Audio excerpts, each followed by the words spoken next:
guys, Ralph here, and welcome to True Power Trumpet Fitness on this fabulous Friday here in Connecticut.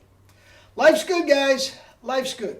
I told you I am off to Maine for the weekend, so there'll be nothing over the weekend. I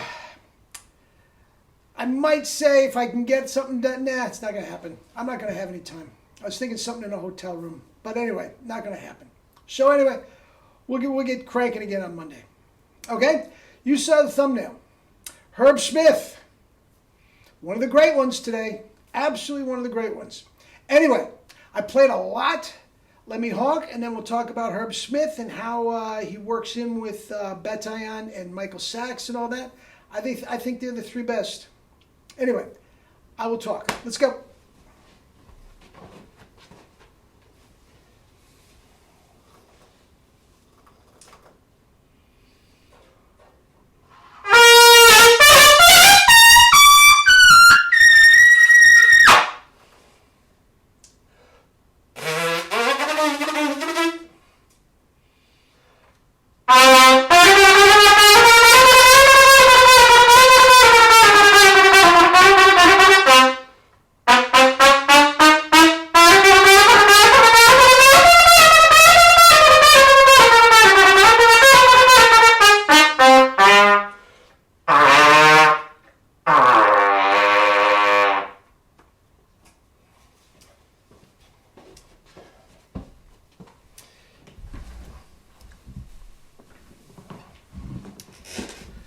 Some hellacious double C's and a little Arbin number 10. A little barbed wire to get things going.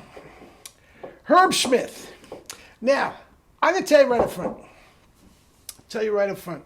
I'm a little biased because he is all things Jerry. All things Jerry.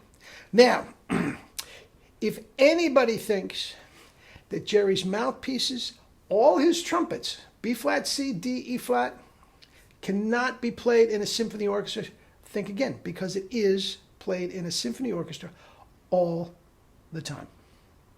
And at an extremely high level by Herb Smith and the Rochester Philharmonic. All the time. He's assistant principal trumpet, so depending on what day or time you're going and what they're being played, he could be anything from first through fourth. Okay? He does play some lead, no question about it. When they have pop concerts, he's absolutely 100% the lead. And this is what I think is so great, in that he does play jazz, and he does play commercial lead as well. He's the number one call lead player. Whenever an actor comes in, he's first and see if his schedule allows. He has a jazz trio that is very avant-garde type of stuff. Not my cup of tea. I'm going to put a video of him down there, downtown, playing a characteristic study. Okay, I would have put the jazz. Jazz is my cup of tea. And to my way of thinking, it doesn't really show off his chops and his, it has a cup mute and all this sort of stuff. So, doesn't really show off the tone power and the pop of his notes. Think the pop of the notes. Now, he's not slamming away on these Arbin characteristic studies. Some people think maybe you don't. I like them very bombastic, whatever. But with that said, listen to the center of tone. The power, now there is no, it's just on a laptop. There is no microphone. It's down in his basement. There's no reverb. I mean, some of these guys, there's so much reverb. You have no idea. You have no idea what they actually sound like when it gets done. And to each his own. To each his own. I like to hear the purity of the sound, not some reverb and anyway, enough said. Now, as I said, what separates him from Bataillon and Michael Sachs? Not saying that Michael Sachs and Bataillon can't play different types of music. I'm sure they can, and they probably have, but I don't think they do at any regular level. Okay? But Herb is just, that's just what he does. What he does. The Rochester Symphony Philharmonic, the season is not as extensive as, Chicago and Cleveland. So he has more time off. He does teach at Eastman. I know he teaches privately. And an all-around, absolutely 100% superb musician with grade A chops. I'm going to put some pictures up as best I can that show his chops. And you can see there's no stretch. There is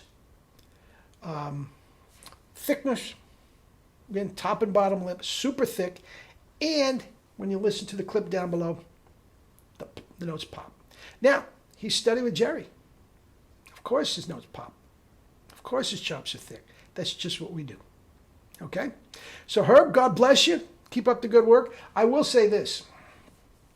Back when Phil Smith had the dystonia and was just playing on Monday and said, I quit on Tuesday, they were maniacally trying to find another trumpet player. They went through a couple, interims and all this sort of stuff, and they eventually settled on Chris Martin, who's doing a terrific job.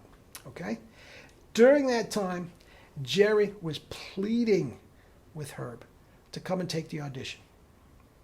Okay? Herb has a good thing in Rochester, man, and he just felt very comfortable there. I know he's married. I'm not sure if he has kids. Kids at school. It's not a given. You just pick up and move your kids to New York City, and I think it was more that the lifestyle than it was the actual orchestra. But I mean, how much freelancing could he be able to do if jazz and lead and all this sort of stuff, if he was principal trumpet of the New York Philharmonic? Very, very little. And he likes that. He likes that, and good for him. So he turned down, well, he probably would have gotten it. But you never know how these auditions go. Anyway, so check out Herb Smith down below. These Albert characteristic studies, he has them all. They're all over the internet. But if you are so inclined, check out his jazz. And somebody that knows a little bit more about jazz than I do, if you want to comment below, be my guest. All right? But Herb Smith, him, sax, bataillon. The guy out in L.A. is quite good. Tom Hooten. Maybe I'll do one with him next week. All right. Anyway, eat and drink fruits and vegetables and live your life with true power and have a great weekend. I'm going to. Love you all.